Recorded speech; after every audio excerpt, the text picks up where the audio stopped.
Olá, pessoal! Eu sou a Isis e esse é o meu canal Contos Lunares. Sejam bem-vindos, se inscrevam no meu canal e deixem o like.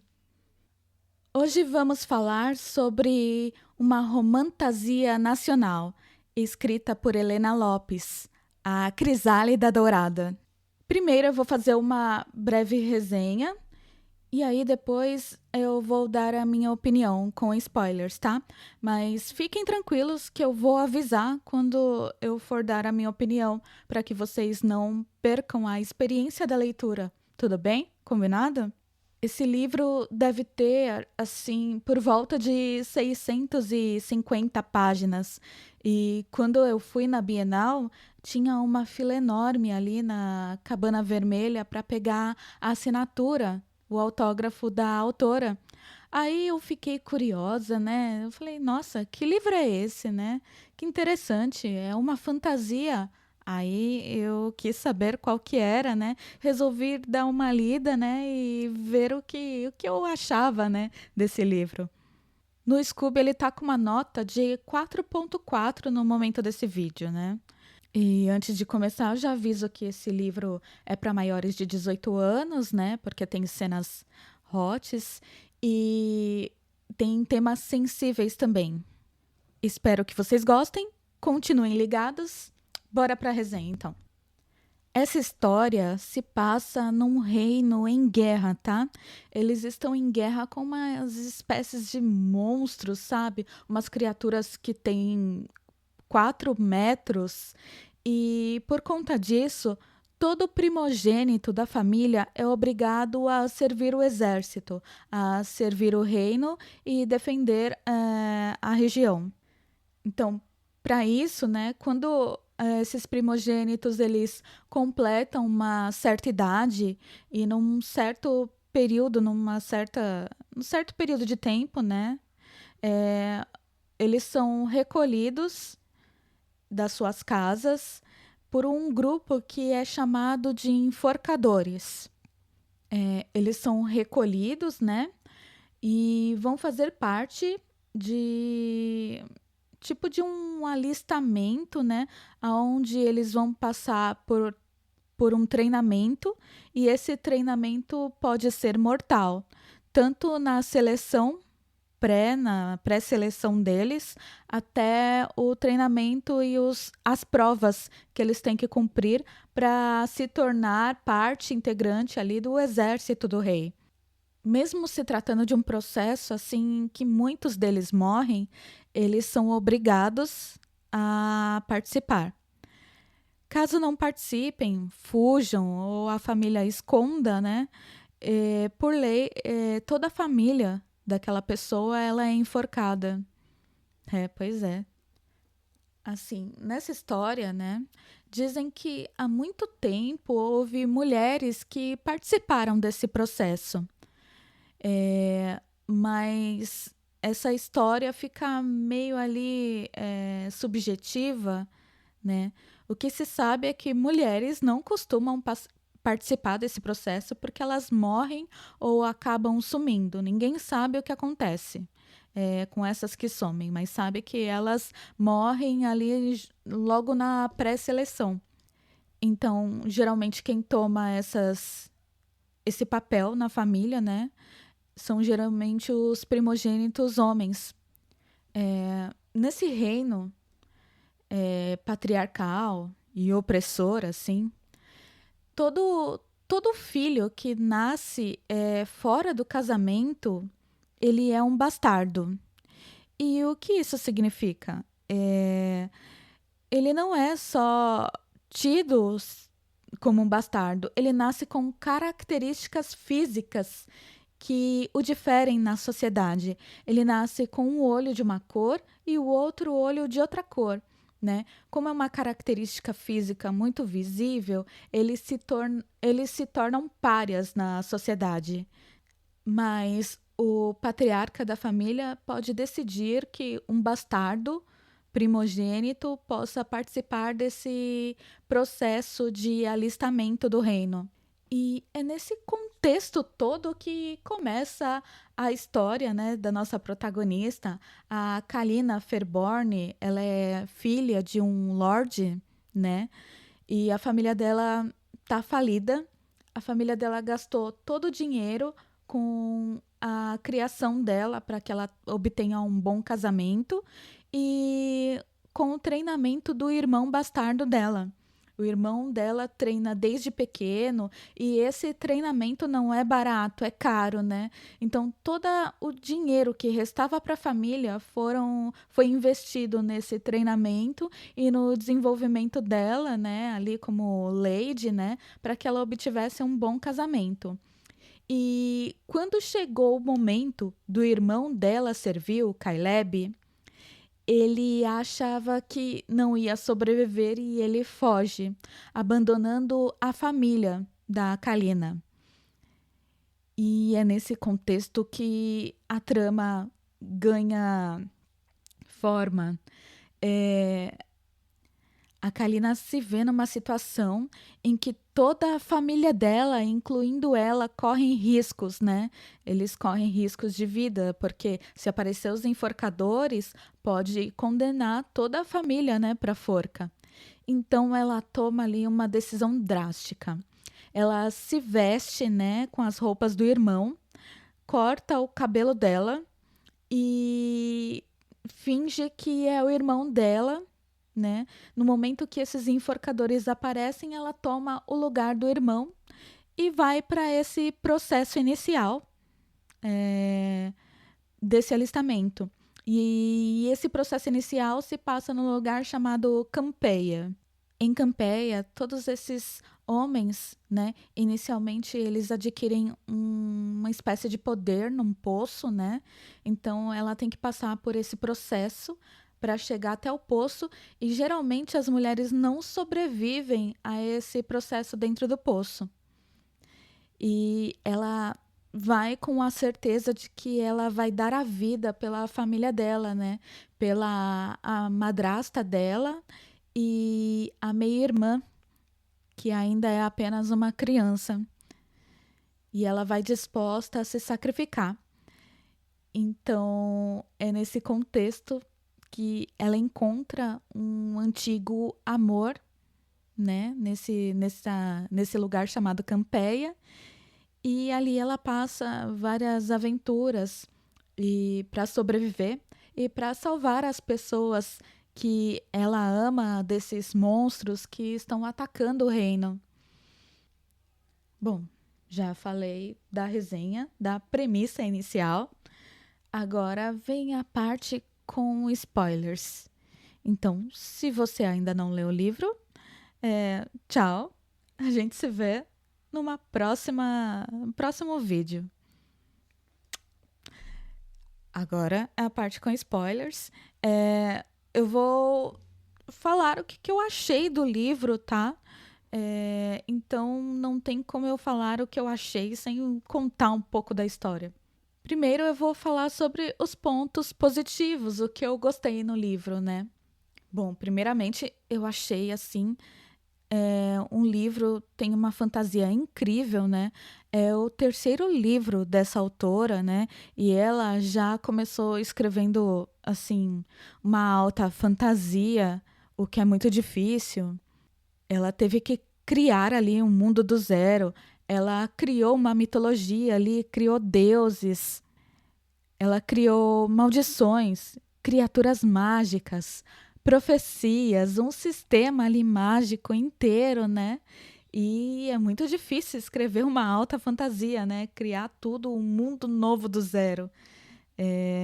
Realmente, e foi muito bem feito, assim. Eu gostei muito do que ela criou ali, eu consegui enxergar todo esse mundo novo. Sobre os personagens, eu gostei muito deles, porque eles tinham. Eles tinham personalidades muito bem definidas ali. Eles tinham questões pessoais para desenvolverem, né? Não só os principais, mas os coadjuvantes também, né? Uma história de amizade que eles desenvolveram, né?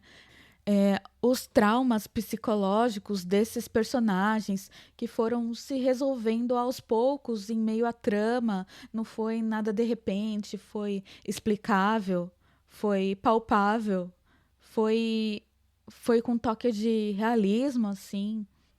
Achei muito interessante a construção do personagem do Zion, os traumas, né? A psique do Zion foi muito bem definida, muito interessante, porque ele tem ali uns traumas, né?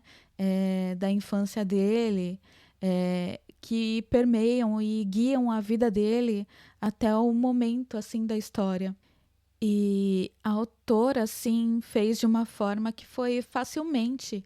eh, a gente pôde enxergar ali esses traumas sem ela precisar explicar explicitamente, né? Ficou bem definido ali no momento e durante a trama. Até mesmo o Caleb, que foi um personagem totalmente coadjuvante, ele nem aparece na história, mas a mera citação, a gente sabe as motivações dele, o porquê que ele fez o que fez, né? Então, até mesmo um personagem coadjuvante que nem aparece na trama, a gente consegue enxergar, né, a psicologia desse personagem, né?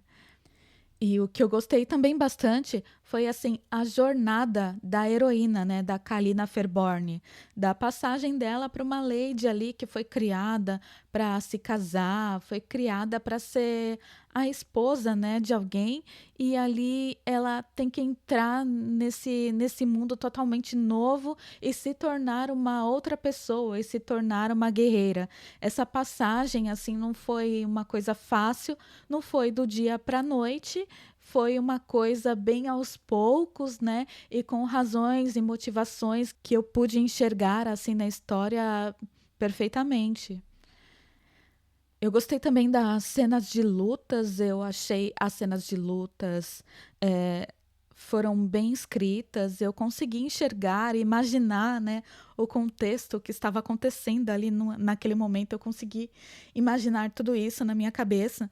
E eu gostei também das cenas de Hots, eu sei que tem muita gente que não gosta, né, eu gosto, e principalmente quando tem aquele fundo de romantismo, sabe? Tem aquela pegada romântica no final.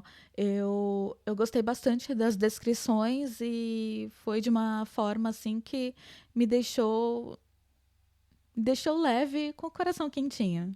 Assim, eu gostei bastante do final do livro. Geralmente, em todos os livros, a guerra acaba, o casal fica junto, e aí eles vivem felizes para sempre. E esse livro trouxe um final, assim, em que os personagens principais e os coadjuvantes também tiveram que lidar com as consequências, né, do que eles fizeram, das decisões que eles tomaram e da guerra. Eles mostraram ali, né, o que eles vieram para fazer, as promessas que eles fizeram para si mesmos e para os outros, e aquilo se concretizar no final, sabe? Então eu acho que foi um final assim bem fechadinho e que me satisfez assim imensamente. Bom, agora vamos começar a parte mais difícil, né? Os pontos negativos, o que eu achei. Eu achei assim que a parte um do livro, ela foi muito bem escrita. O livro, para quem não viu, ele é escrito em três partes, ele é dividido em três partes. E a parte um achei assim perfeita. Foi assim maravilhosa. Agora a parte 2 eu acho que deixou, sabe, um pouquinho a desejar, e ali parte assim pedaços da parte 3, né? O finalzinho eu gostei bastante, mas ali o comecinho, algumas partes da parte 3 também eu acho que deixou a desejar, sabe? Na escrita. Eu achei que a briga do casal principal, né? Porque a gente tá falando de uma romantasia, é, foi essas picuinhas, sabe? Era um casal ioiô. Eles ficavam juntos e brigavam, ficavam juntos e brigavam. É o que eu chamo de casal ioiô, se é que vocês me entendem. Então, eu achei isso ficou muito enjoativo. acho que me cansou um pouco. E esse casal, eles não me cativaram, não me comprou. Eu cheguei assim a ter vontade de quando eles brigavam e ficavam juntos, eu tinha vontade, a minha vontade era de pular essas partes, sabe? E passar para a próxima, né? Falar, ai, eu já vi isso acontecendo, por que que eu tô lendo de novo, entendeu? Eu também achei as razões dessas brigas, assim, muito superficiais, muito mesquinhas, por pouca coisa, sabe? Eles brigavam e voltavam, sei lá, não me comprou, sabe? E eu senti falta das descrições dos lugares, dos objetos, dos ambientes. Então, será que as torres elas tinham cores? Elas tinham emblemas, né? Animais e escudos. Como que eram os escudos? Eu não consegui enxergar essa identidade visual, nem consegui visualizar o ambiente, sabe? Onde ocorria a história, né? O contexto do ambiente na história, né? E eu acho isso importante em fantasia para a gente imaginar, né? A gente se colocar naquela cena ali, sabe? Deixar a nossa imaginação voar. Por exemplo, no início da trama, falou sobre um sistema de iluminação, que lá não era fogo, lareira, velas, né? Eles tinham um sistema de iluminação ali mágico, mas só falou na parte um ali, falou alguma coisinha e depois a gente não viu mais isso na história toda. Então, como que é essa iluminação, né, desses lugares? Como que eles se enxergam à noite? Como que funciona isso? É por magia? É uma tecnologia que eles usam? Eu não consegui enxergar isso, né? Não falaram mais sobre isso, não teve a descrição da iluminação nos lugares. Assim, agora eu vou falar sobre a minha nota, tá? A minha nota foi 4. Apesar de tudo isso, eu gostei muito da fantasia, assim, foi a fantasia, a construção de mundo foi perfeita. A jornada da heroína, da Kalina, né, foi muito boa. Eu me diverti bastante, eu gostei, me entreteve bastante. Eu gostei do fato dela ter esse amor do passado e ele retornar, ter umas questões ali misteriosas entre os dois, né, que a gente foi descobrindo ao longo da trama, né, me chamou a atenção. A autora, ela tratou de temas fortes, né, de temas sensíveis. Ela tratou ali de violência doméstica. Ela tratou ali de violência se é que vocês me entendem. E ela tratou ali do machismo, do feminismo, quando essas questões são muito exacerbadas, né? Do que é certo, do que é correto.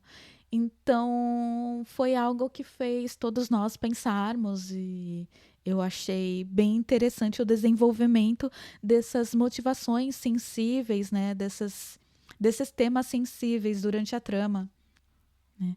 Eu dei nota 4. Assim, nós leitores de fantasias